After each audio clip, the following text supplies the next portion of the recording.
Shalom. Call Aloyim Yahweh Ba'ashem, Yahushai Ba'ashem, Rachak Kudash. Double honors to our apostles and elders of Great Millstone. Peace and blessings to the elect.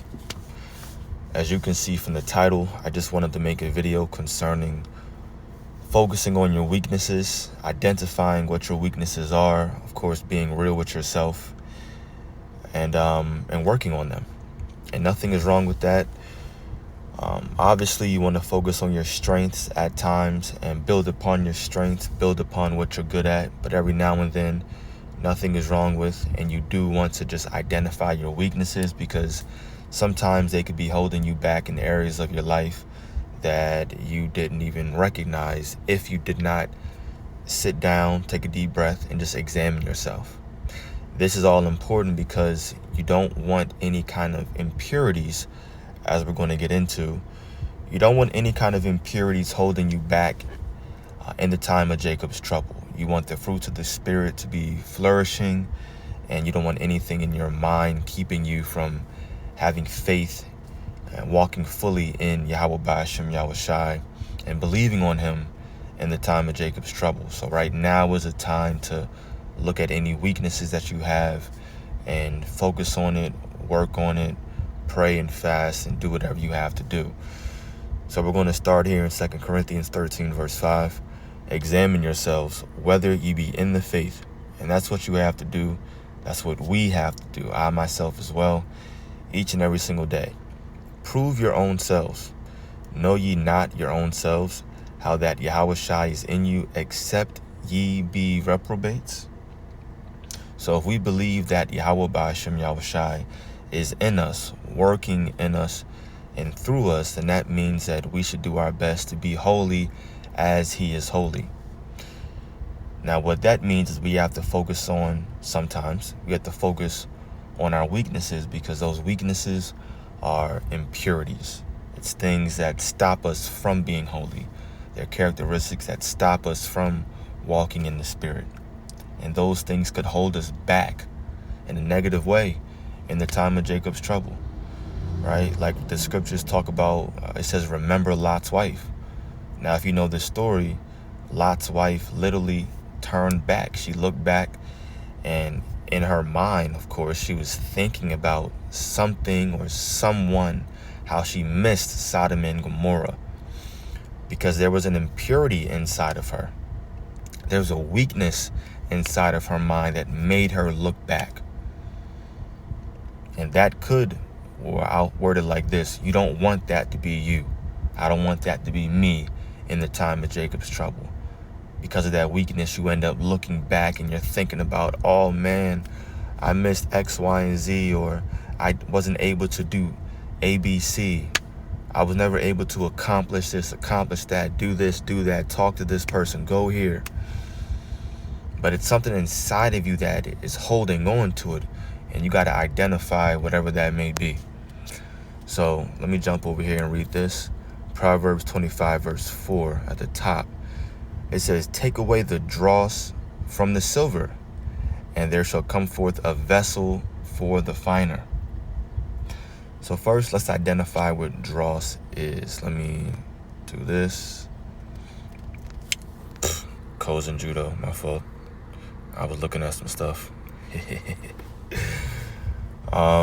Dross from silver. It says in the Bible, Proverbs 25, verse 4 states, of course, we just read it. Dross is a mass of impurities that float on molten metal and has no value. It's a weakness. A weakness has no value. Dross is a mass of impurities that float on molten metal and has no value. It's also known as scum.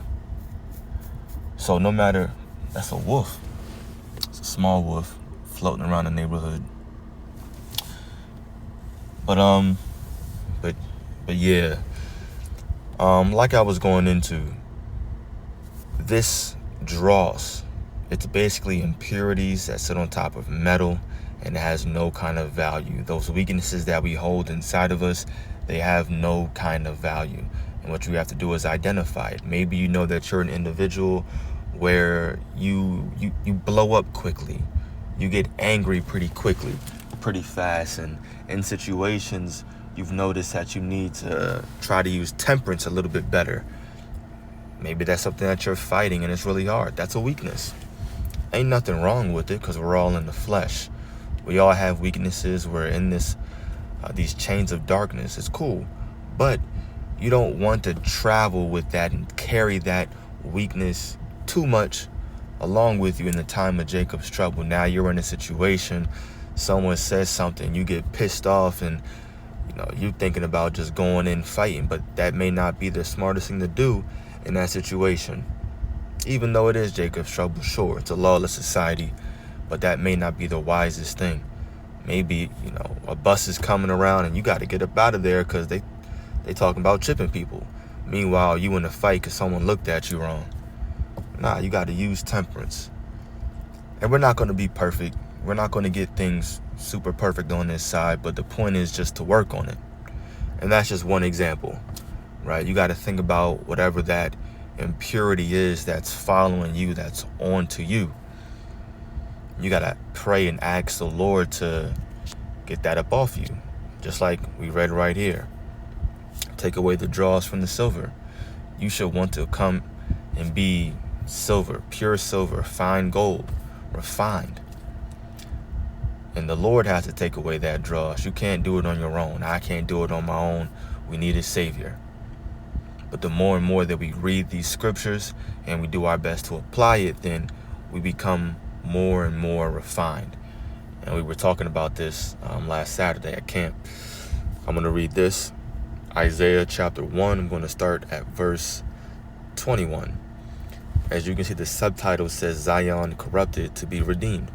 So verse 21 says, how is the faithful city becoming harlot? And this is talking about the people, right? The city has not become a harlot. It's the people in the city. Because at one time, we as a nation went after other gods, and that made us a harlot because we're married unto the Most High. We're joined unto Him. So how is the faithful city becoming harlot?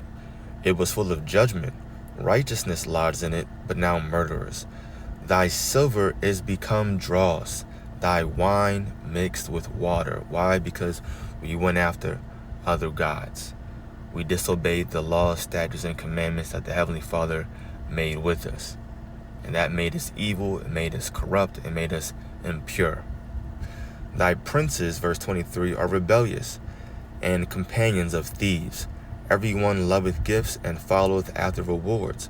They judge not the fatherless, neither doth the cause of the widow come unto them. So we were corrupt as a nation. We didn't deal righteously. We weren't going in the law for judgment. We weren't being holy.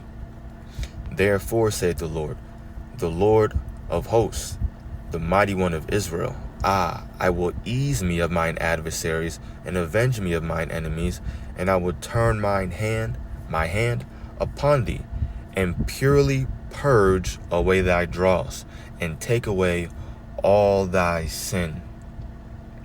And like I mentioned, the reason why we're reading this is because I made a statement. The Lord is the one that has to do all these things. We can't just do it by ourselves. We're not just so strong and so, mentally strong, I'll say, that we're capable of just putting on the fruits of the Spirit. Nah, we're in these chains of darkness. We're literally in a hellish state. This is what you would call hell, the position that all of us as Israelites are in. We're in the land of our captivity. You got our number one enemy, Esau, Edom, ruling over us, imposing unrighteous laws, changing decrees. It's an evil world we living in. Like Future said, it's an evil world we living in. It's a cold world, right? And we're in these chains of darkness. So we need to pray. We got to fast, got to stay in the word and ask the Lord to purge away the dross, those impurities, those weaknesses that you're identifying in yourself, so that you can be walking by faith and not by sight in the time of Jacob's trouble. I mean, he's going to do it anyway for the elect, right? But the elect, it's a process. The elect are going to have the mindset to ask the Lord to do these things at the same time. It's a process. It's all the Lord's story that he has going on right now. And I think I read that wrong. It says, and take away all thy tin, I said sin. Verse 26, and I will restore thy judges as at the first, and thy counselors as at the beginning. This is happening right now. Afterward, thou shalt be called the city of righteousness, the faithful city, which was the Lord's intention the entire time. Now, as a whole, when the new covenant is fully manifested, we have those new bodies. Now we're fully righteous. There's no more sin. We actually literally are pure, a holy people. But we're in the process of becoming that right now. But when it does happen, then we'll be called that city of righteousness, talking about the people once again. But this is the process that's happening. Let me grab one more precept. This is one of, if not my favorite chapter, Wisdom of Solomon, chapter 3. We're going to read verses 5 and 6. Let me see. Yeah, verses 5 and 6. And having been a little chastised, they shall be greatly rewarded. For God proved them and found them worthy for himself. As gold in the furnace hath he tried them and received them as a burnt offering. When you put that gold in the furnace, you're really seeing, you're trying it and seeing if it really is pure. Is it pure gold? Is it going to melt? What's up? And that's what's going to happen to all of us in the time of Jacob's trouble. Okay, like, are you pure? Are you pure gold? Are you a pure metal? Or is the fire that you're in right now, is it just burning you up? Is it making you melt? Have you been doing your best to cleanse your mind and ask the Lord to purge away the draw so that when the fire does come, you can be found to be pure? But this process is going to happen to, of course, only the elect, and the elect being out of the nation of Israel. And this is how we're being looked at by the Most High, as gold in the furnace. Because when that MOTB is made mandatory, the entire world is going to be tried, including us. Do you have the faith or not? Do you know the lyrics to this new song? Has it been on repeat? So, like I said, this is just a video of, I guess, exhortation. I'm just saying to focus on your weaknesses sometimes. Identify them, examine yourself, no matter what it may be. Because it's very, very important as we come into Jacob's trouble. We don't want anything hindering us. We don't want to have any kind of impurities holding us back. Once again, we're not going to be perfect, but our job is, the objective is to work on it as much as possible. And that's it. So, Kol Haloyim Yahweh Ba'ashem Yahweh Shai Ba'ashem Rachak double honors to our apostles and elders of Great Millstone. Lord's will, this is edifying to the elect, and peace and blessings to the elect. Shalom.